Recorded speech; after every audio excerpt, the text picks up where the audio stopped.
Welcome to USA Global TV and Radio, where our mission is to provide education, entertainment, hope, and inspiration. USA Global TV and Radio connects you with experts and audiences all around the world every single day to help you succeed in business and to live a richer life. Visit us at usaglobaltv.com to learn about career and life-changing training and mentoring programs like the Listening Mentor. Subscribe to our newsletter to stay informed about our special programs and offers. Discover how you can become a guest on one of our shows or a host or producer of a USA Global TV and Radio show of your very own. That's USA Global TV and Radio, where the doctor is always in.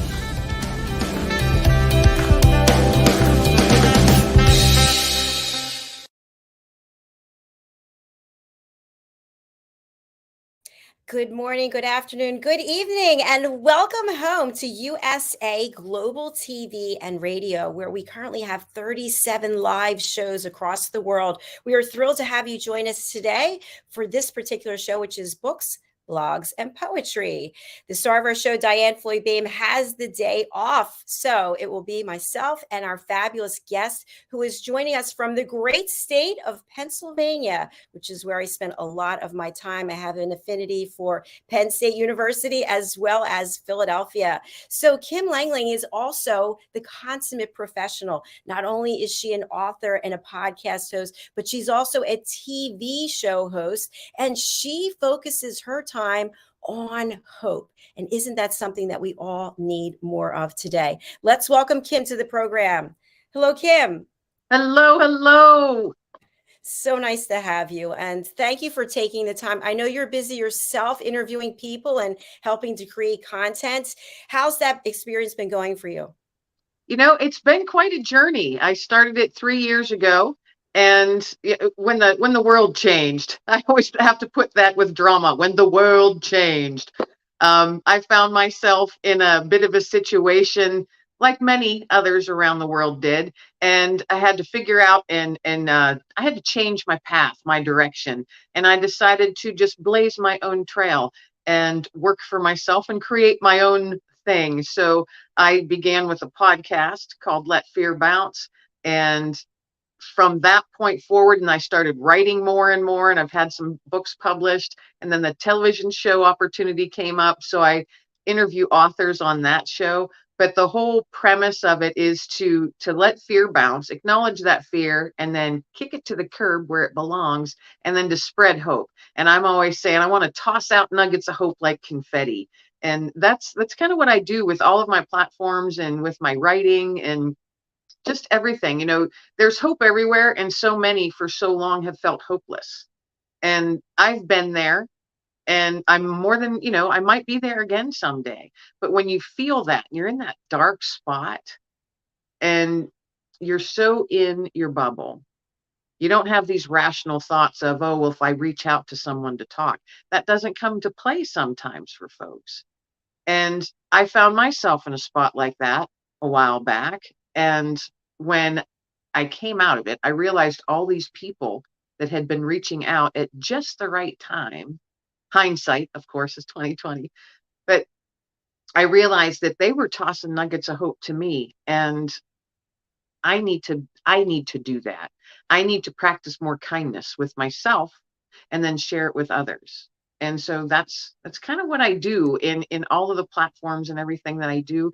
I keep that word hope is always present. It just kind of hangs out on my shoulder, just reminding me, don't forget, spread hope today. I love this story that you just shared. And of course, there was so much fear, so much panic, so much disillusionment, and people were just lost. I know myself, I was living in Cherry Hill, New Jersey in my apartment, and I didn't leave for 3 months. And I literally was terrified to even open the door. Everything was being delivered. And when I finally left in May, I looked around, I was like, what the heck was I doing? There's like a whole world here. But the point is, to what you just said, we can really talk ourselves down this road where we feel so isolated and so alone. And we need someone like you for us to feel like wow, there is something more. Someone does care. I'd love for you to share with our audience. It's not so simple to just wake up, start writing, start interviewing, and it also takes a toll emotionally if we let it. Can you share more about your experience? You know, you hit the nail right on the head that I'm often told, Kim, you are such a dynamic host. You're always so full of energy and smile. I just love your energy. This was awesome. I'd love to come back again. And afterwards, I'm exhausted emotionally, and my energy level drops. And especially if I, and this is nothing against my guests. I have had amazing, beautiful people from all over the world on, you know, sharing in the collaborative books as well as on the podcast and the television show. They boost me up without knowing. They are my nugget of hope. Many times when I have just getting ready, you know, to click on there and click record, it very well could have been 10 minutes prior to that. I was like, all right, how am I supposed to like keep upbeat today? I just had this news. My mom's in ICU. I don't know if she's going to make it. And how am I supposed to do this? How am I supposed to be happy? You know, and you get that whole mental swirl is what I call it going on. And then I'm always, all right, Kim, pull up your big girl panties. Just pull them up. Got to keep on keeping on. And I'll hop on and I'll be like, oh, it's so nice to have you on the show. And without fail, that interaction, the human interaction of someone else sharing their journey and their story, maybe they were in this, you know, muck pit and they were able to crawl out of it a little dirty, maybe a little battered, a little worse for wear, but they still crawl out of it. And hearing their stories boosts me. I'm like, okay, Kim, this was the reminder. This is the reminder you needed today. That happens a lot more than people probably realize, because people are always like, Kim, you're so energetic. Oh, yay. And I am, and I try to be, but sometimes I have to pump my own self up. I have to give myself a pep talk. You know, like, come on, Kim, let's rock this day, you know? And sometimes that's all it takes. Literally talking to yourself out loud, because we're all amazing. We're all humans. We all have on this planet, we are humans on this planet, and we're all here for a purpose. And it's not to be living in depression or in a dark spot. It's not to live sad. It's not to live bitter or mad. We're here for a purpose, and we all have a purpose, whether that's writing or speaking or being a caregiver or a doctor or a nurse, EMT, whatever it is. We all have a purpose, and it's all for the greater good. Sprinkle kindness in there when you're doing it. So you're having a bad day. Yeah, I've been there, and I'll be there again. I know it. It's life. But when you have that, try to remember. Try to look outside yourself for just a second. And remember, there's someone else out there that's struggling right along with you. Right along with you. We just have to remember that. I am so excited about what you share, because I feel like we are soul sisters on some level, because I'm also a caregiver and had all kinds of things happen before the shows. But you know what you just shared about your mom, that's so hard, and you have to put a smile on your face and have to make it so it's about the guest, and that really does take skill, and it can take a toll. But you are the ultimate professional, and you do give that space where people feel like they're the only one. And so I really applaud you for that. And I also applaud you for being really transparent and honest about what it is that happens behind the scenes, because I don't think people realize that you just put on a pair of false eyelashes and show up and smile, and that's not the case. So in your experience, and by the way, I hate to ask when I don't know the answer to the question, but how is your mom? She's doing great. She's doing Oh, great. Yeah, good. it was a bumpy road, but she's 80 years old and she's still kicking, by golly. What are some of the traits that you got from her? Oh, what a great question. Great question.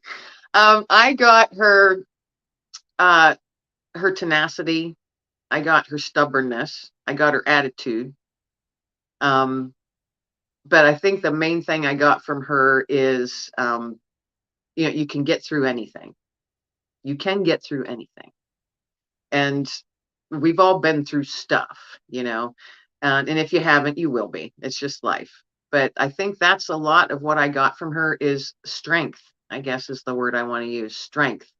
Because she struggled and she still was able to raise 4 kids, and we all turned out, I like to think, we're relatively normal.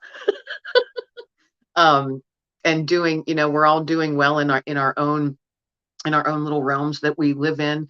And strength, persistence, and a little audacity thrown in too. I love it.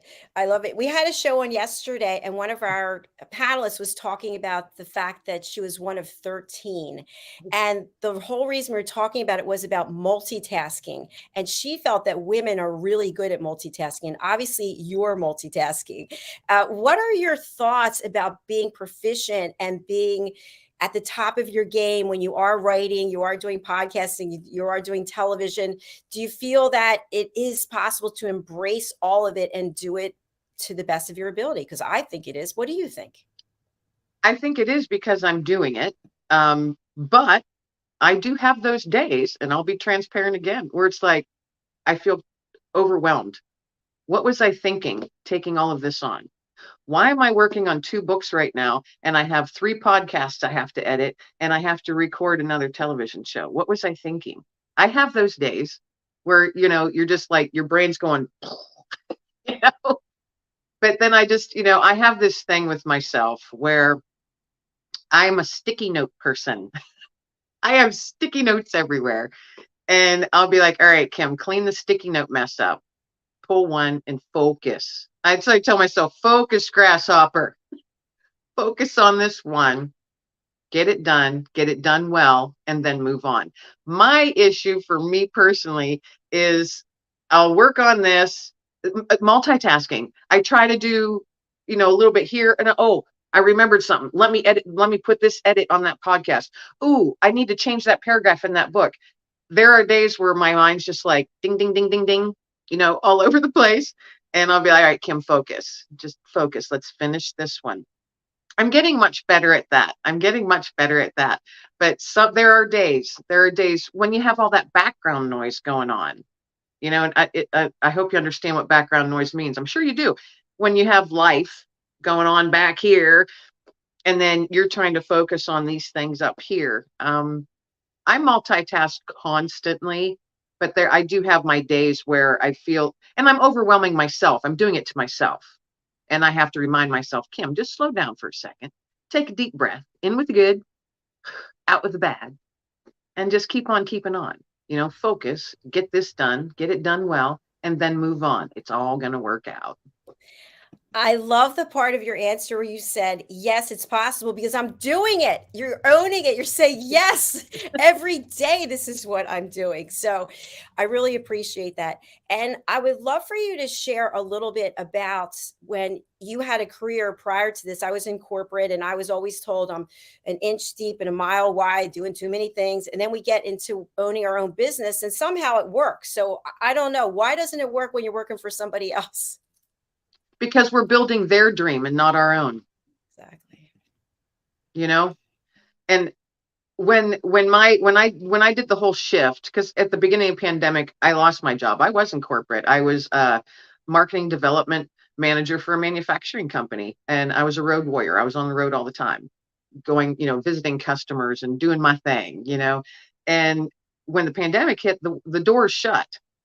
And so there was no place to go. So, and I saw this coming, and it was an amicable thing, but I knew that, my position would be eliminated, and it was.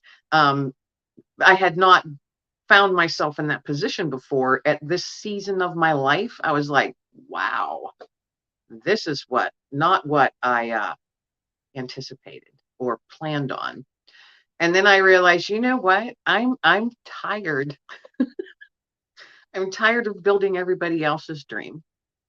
I'm tired of working my tail off, hours and hours, overtime, traveling constantly. And all I get from it is weary. And I was starting to lose that sense of self-satisfaction for doing a job well done.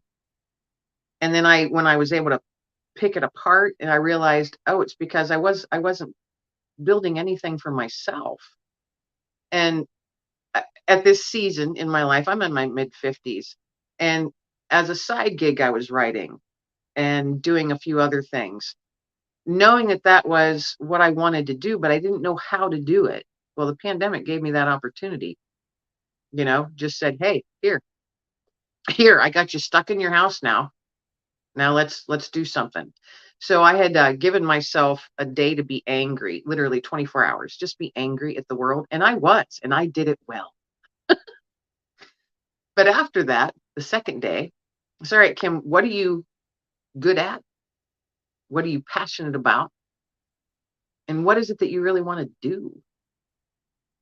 And so I took those three things and said, all right, I'm going to start a podcast. I'm going to write more, and we're going to roll with that and see what happens. And so from that second day after losing my job, I Googled, I researched, I did all kinds of stuff. And I said, and I have notebooks and notebooks of, all my scribblings of what can I do with this and how can I do that? Who can I reach out to and blah, blah, blah, and I just rolled from there. And I'm really glad I did.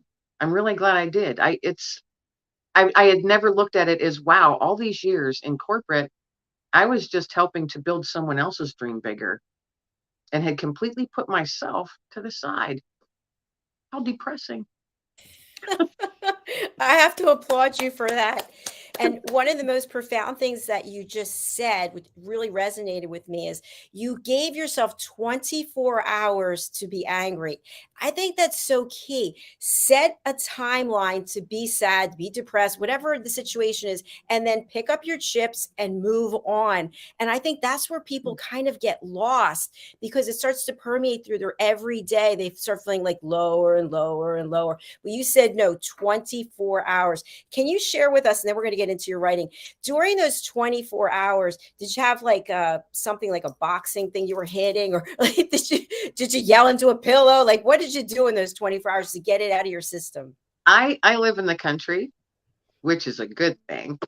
And I do have a punching bag in my garage that my ex-husband left. And I've used it a lot. But yeah, I did that. And I'm out in the fields in the woods, walking my dog every day, all the time, because that's where I breathe. That's where I can breathe. And let's just say the trees and the birds, they heard a little bit from me that day. Because, you got to let that stuff out. If you just let that sit down in there and simmer, you're just going to make yourself sick with a headache, stomach ache, depression, whatever. So yeah, I let it out. The birds and the trees and the critters out there, they heard from me. But here's the thing.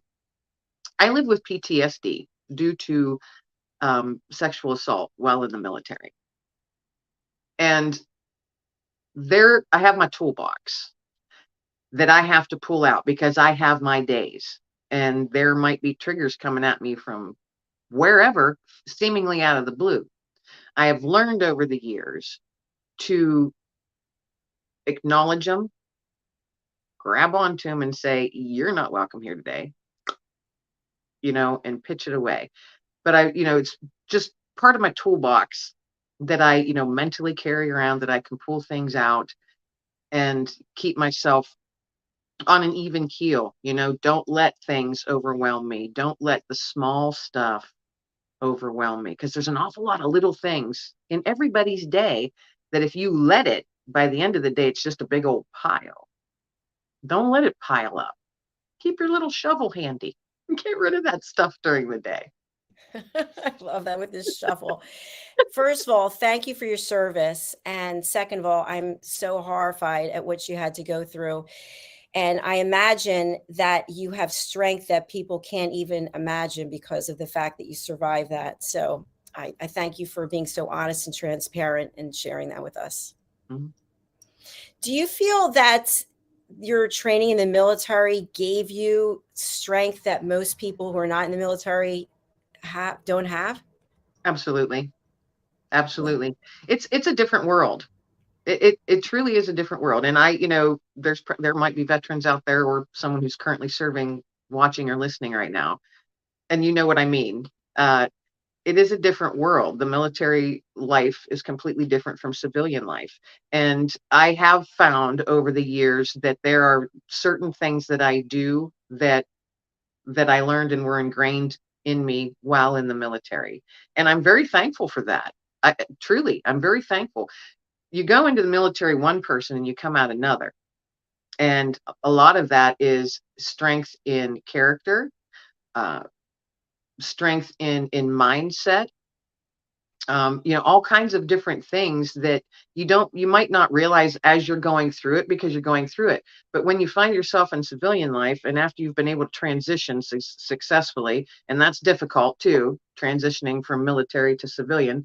But once you do, you find that you don't have tolerance for a lot of things that you might have just let slide before. You look at the world differently, and you have a much clearer vision of how you think things should be, good and bad, right and wrong, black and white. You look at the world differently, and that's probably the clearest way I can say it. And also, most veterans that I know are incredibly caring. They are the ones that are out there volunteering their time, giving their time, their resources, their space to help others. And that's something I've noticed so much over the years. I'm a huge veteran advocate, and I advocate for female veterans that have went through similar circumstances that I did, and even co-founded a nonprofit to help homeless or soon to be homeless veterans. So there is a mindset and a mind shift that stays with you when you come home, and you're able to, knowing that you've been there, you've been in that dark spot, and you've seen the darkness of the world in full action. You come home and you're like, I can't do darkness. So you do what you can to spread light and hope and help for others. Wow, that's so deep and beautiful. And we have a team member here, Red O'Loughlin, who's also a veteran. I think he's one of the finest people that I've ever met. And he's loyal and dependable. He gets things done. There's something to be said about that. I'm going to connect the two of you. So I'd love to talk for the rest of our show about your writing and your writing journey. Where were you, and what were the first things you actually wrote down or typed? I was asked in 2014, I was asked to share my story of living with PTSD. I was not prepared to do that, but something in my head kept saying, maybe it's time, Kim. Maybe it's time to let go of some of that, sludge you've been carrying around, because someone else out there might be sitting in the same spot that you are. So I was asked to share that in an anthology. So I had a chapter. I was a co-author in an anthology, and the book was called Inspire. And I was like, I don't feel like inspiring anybody. At that point in my life, nope, don't want to inspire anybody. I got nothing to give to anybody.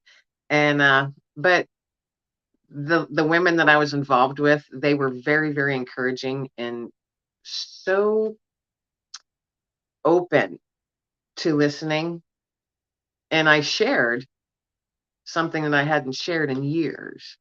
And they said, that's what you have to get out there. That's what you have to get down on paper. And I shared my story, and I kept it very general. I look back now, all these years later, and I read it, and I'm like, wow, you could have did so much better. But that was kind of the beginning of, actually, that was the first time I had been published in a book. But prior to that, I had been writing a local column for a newspaper, and it was for veteran issues. And I had just given a speech in front of 800 plus veterans for a large veteran event that we were having in my area. I had never spoken in public before, and I had never written before, but I wrote this speech, and it was 15 minutes. And if anybody's a public speaker out there, 15 minutes is a long time, and you can put a lot of words in there. So I was kind of nervous before I did that. I was practicing for weeks beforehand, and It was about a story of my grandfather, who was in my area the last surviving World War I veteran, and he was 103 years old. And so I wrote a speech about his time in World War I in France. And I shared that, and there were TV cameras. There was 800 plus people there. I had 2 TV cameras on each side, and I was like, what am I doing? But I gave that speech, and when I was done, it was total silence, over 800 people. And I thought, oh, I blew it. That must have really sucked. And then I realized it wasn't silent.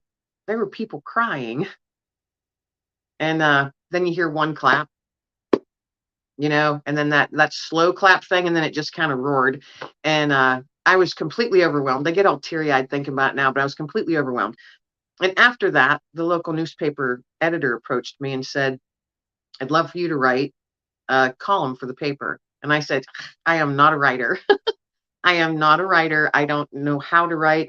And he said, who wrote your speech that you just gave, that everyone just roared about? And I said, well, I wrote it. And he goes, then you, my dear, are a writer. He goes, give it some thought. So that gentleman saw something in me that I did not see in myself. And for 14 years, I wrote a monthly column for that local newspaper on veteran issues. And that's really where the writing started. Amazing. I was just imagining you in front of all of those people. And then afterwards, even though it was evident to everyone that you brought people to tears with what you shared, you still didn't feel like, I imagine you felt maybe like an imposter. You didn't feel like you were. I just wanted to sink into a hole. I think I just want to tap into that for a moment, because I think that happens to all of us at some point in time, where we feel like we're not worthy. And meanwhile, we just did it. Like you talked about in the beginning, multitasking, you're doing it every day. And yet there you are giving this speech, so emotional. What you're saying is so important. Someone sees you and says, hey, you are a writer. And you're still saying, who are you talking to me? So how did you take that and turn it around? Because I think that's important for people watching or listening who are going through something similar. It was the people that I was involved with that were part of the anthology, because it was years later that I was published in that book as a co-author. It was those ladies that really gave me that little more of a push to think you could write your own stuff, share your own story or share other stories, whatever. You can actually write something, and you can even get it in a book, that just says Kim Langling on it. And it was those women. They were a big part of it. I think their encouragement along the way, even on the days that I was like, this is horrible, I'm going to rewrite the whole thing. They're like, no, you're not. And it's not horrible, And when it first came back, the first time it was edited, I was like, yeah, I suck. Look at this. Look at all the markups. I had to learn to realize and embrace the fact that I love edits now. Edit, rip it apart. That's what I tell people. I tell my editor, rip it apart in a loving way. Rip it apart, because now every time, and since then, every time I find myself getting stuff edited, I learn something new every time. Because I didn't go to college. I went to the military. I didn't take writing courses. I don't have a degree or anything like that in writing. It just comes. It just comes. And I feel that I'm blessed that way. Am I like this fantastic writer? For me, no. I'm going to say no. But I know I'm learning and I'm getting better each time I do something. And to me, that's a win. And it's such a great feeling. And to me, the highest honor of writing something is when someone reads it and they might call you or text you or email you and say, that column that you had last week brought me to tears. Thank you so much for sharing. To me, that is the highest praise, because I want to write stuff that makes people feel, any of the emotions or all of the emotions. you know? So when I sit now, as I've learned over the years, I try, if I find myself feeling stuck, I'll be like, Kim, all right, five senses, five senses. Let's go through them one by one. What do you see? What's it look like? What do you hear? What do you hear? Can you smell it? What's it smell like? What does it smell like? And when you're smelling that, what's it making you think of? Can you touch it? What's it feel like? Does it have a texture? So, taste. If that was something that you can eat, that coffee. Okay, so you see the swirl of the steam coming off of it, and you can smell it, and it just gives you that whole sense of, oh, morning. I love the smell of hazelnut coffee. Can't wait for that first sip. Cannot wait for that first sip. And then you take that first sip, and all of a sudden you're just like, bing, like it's a brand new day and I'm going to rock it. So I try and use all my five senses to turn anything into a little story. And that's what helps me. And I'm a work in progress. I learn something new every day about it. So yeah, my five senses, I pull that in a lot of the stuff that I write. I love what you just shared about the highest honor, getting that reach out from somebody about how you touch them. And also, you're a great storyteller. I don't like coffee. I don't like the smell of coffee. But when I just heard you, I'm thinking maybe I should reevaluate that. Maybe it should be hazelnut coffee when my family comes to visit. So kudos to you. The writing community, the author community, I found as a fellow author, has been very welcoming. And it's not like when I was in corporate and people are trying to stab each other, they are stabbing each other in the back, sabotage each other. Authors seem to really promote one another. So what kind of feedback are you getting? I know you have some projects that are about to be released very soon. Have you shared them with fellow authors or had people read a chapter and give you some input? The two that I have now, I have two in the works right now that are going to be released relatively close to each other. I have had a couple people read just, parts of it, chapters here and there. And the feedback has been great. They're like, oh, Kim, this is going to be awesome. Or, oh my gosh, Kim, you just pulled at my heartstrings, And so I'm excited about it. But then, the devil that perches on this shoulder sits there and says, are you sure it's good enough? Are people really going to want to read this? I have that. Everybody has that. But like you said, the author community, that whole writing community, I have found nothing but, a lot of compassion, and that's never competition. But I have so many people say, let's collaborate. And I love that.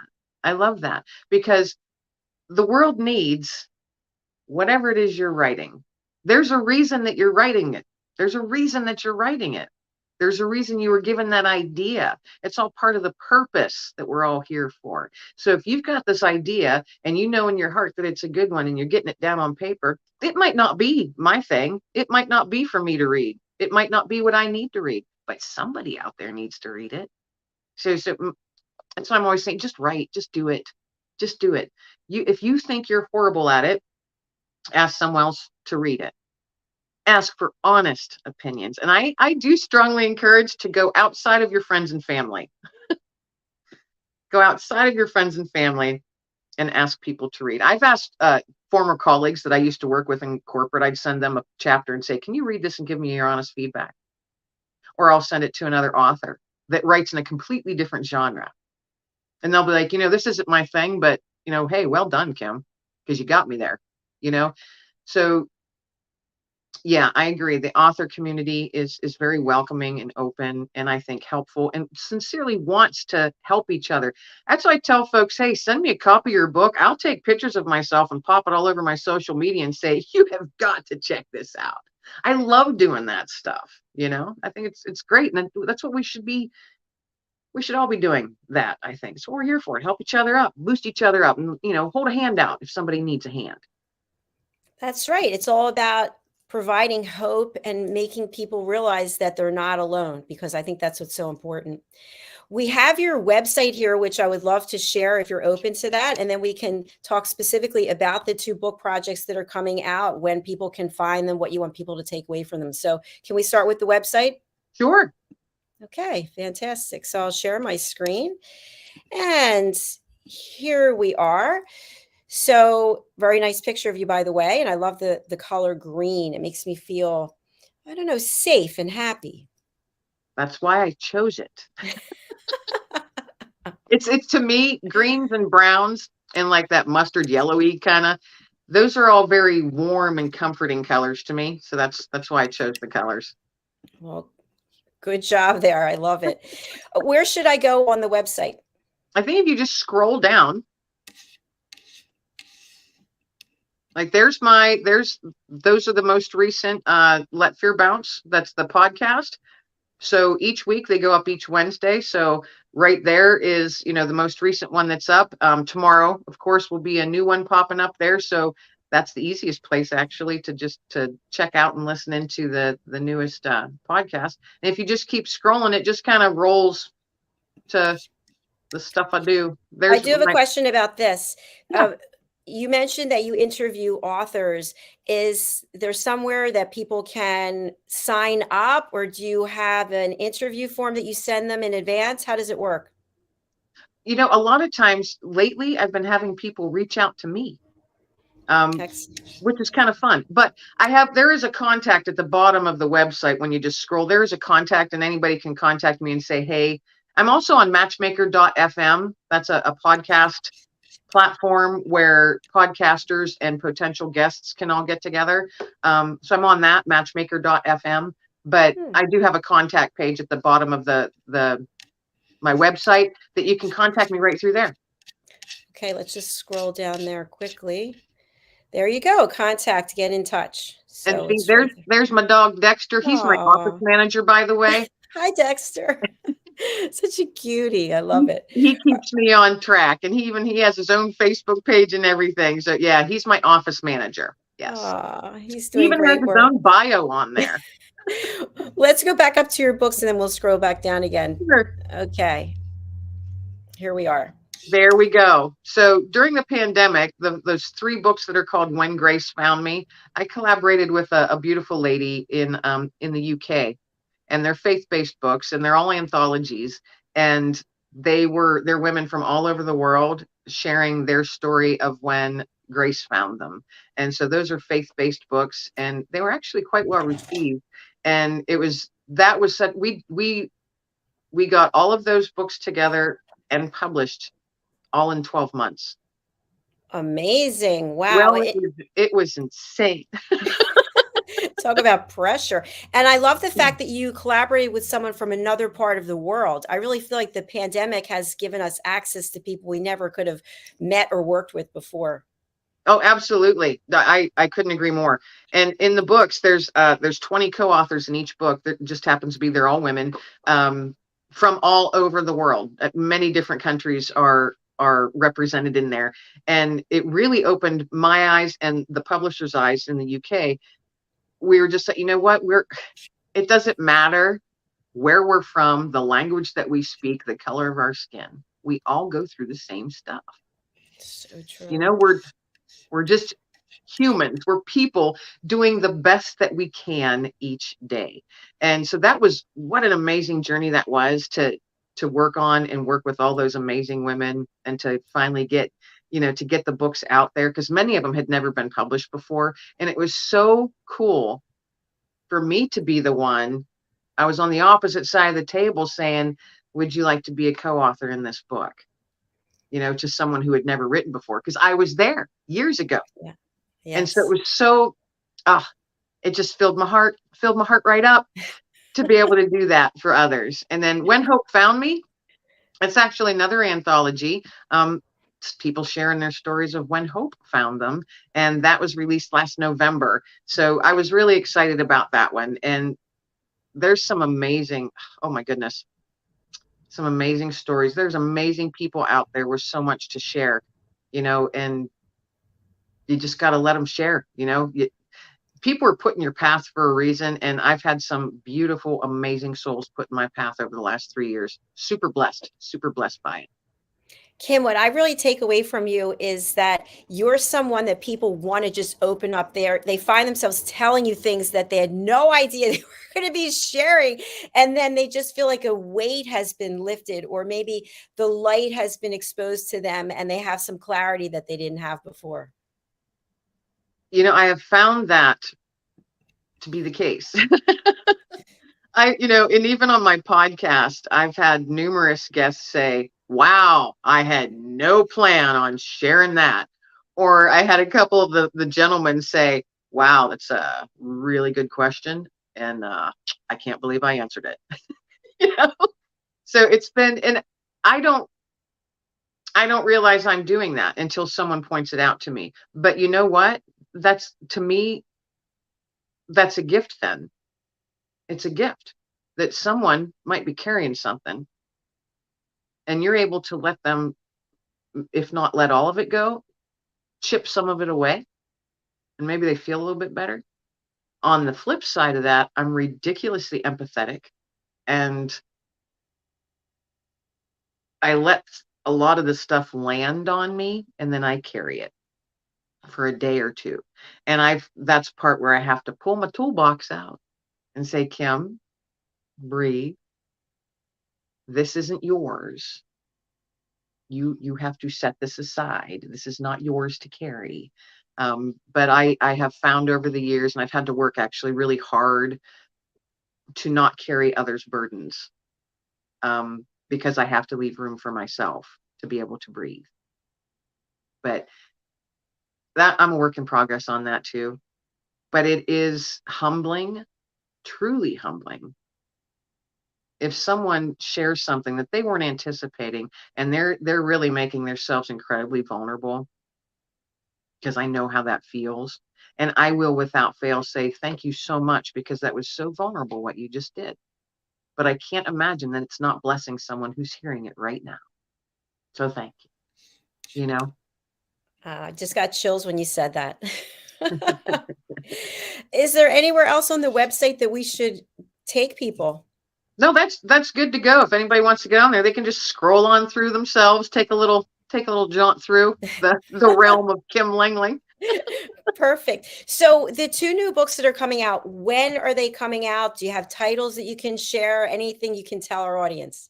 Well, I'm so excited about these books. Actually, one of them is called Surprise Nuggets of Hope.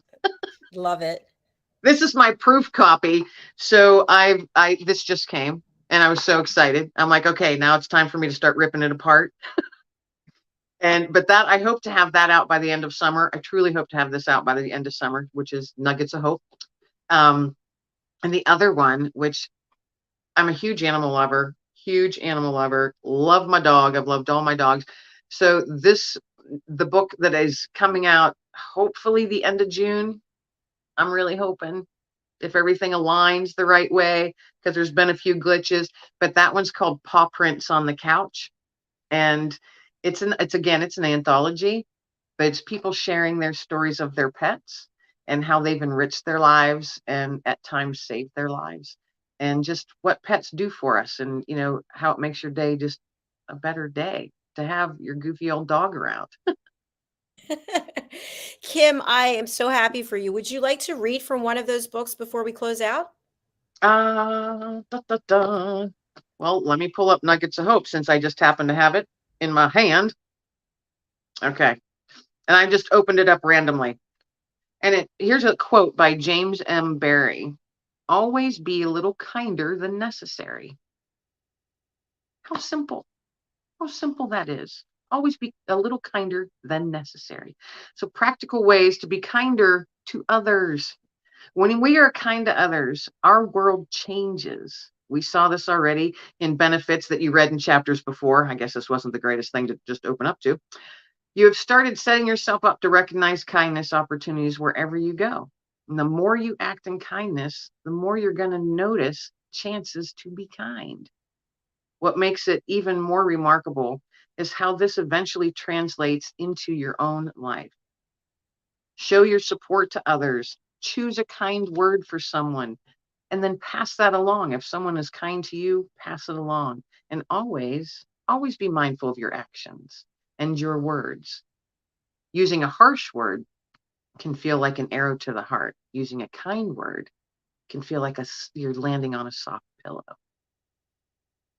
Oh, that's beautiful. Thank you for sharing that with us. You And are of course, welcome. we wish you all the success in the world with this one and the other one and everything that you do. And I could just think of so many more things I'd like to chat with you about. So I hope that you'll come back.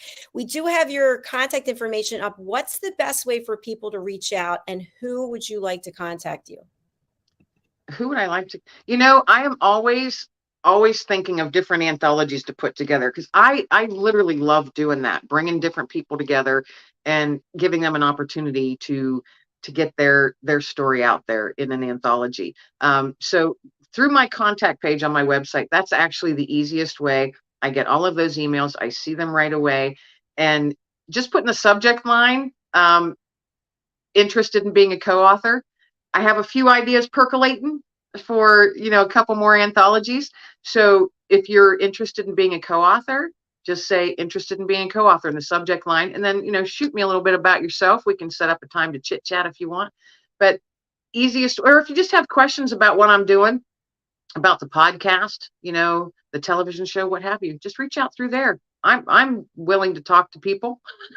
I do it all the time. Thank you so much. I really enjoyed meeting you. And again, I hope you'll come back on some of our other shows. We will be rerunning this show again during the week. And also people can find it on our YouTube channel, which is USA Global TV and Radio. Final word from Kim before we close out the show. Be kind to others and be kind to yourself. Toss those little nuggets of hope out there, because you never know who needs it at the time. Just keep on tossing nuggets of hope, because you're an awesome person and you've got this. There you go. Thank you so much again, Kim, for being here. And thank you, everyone. We'll be coming right back with our next show, which is Talking Heads, and our expert presenter, Caroline Kewer, joining us from London. Bye for now. Bye, everyone.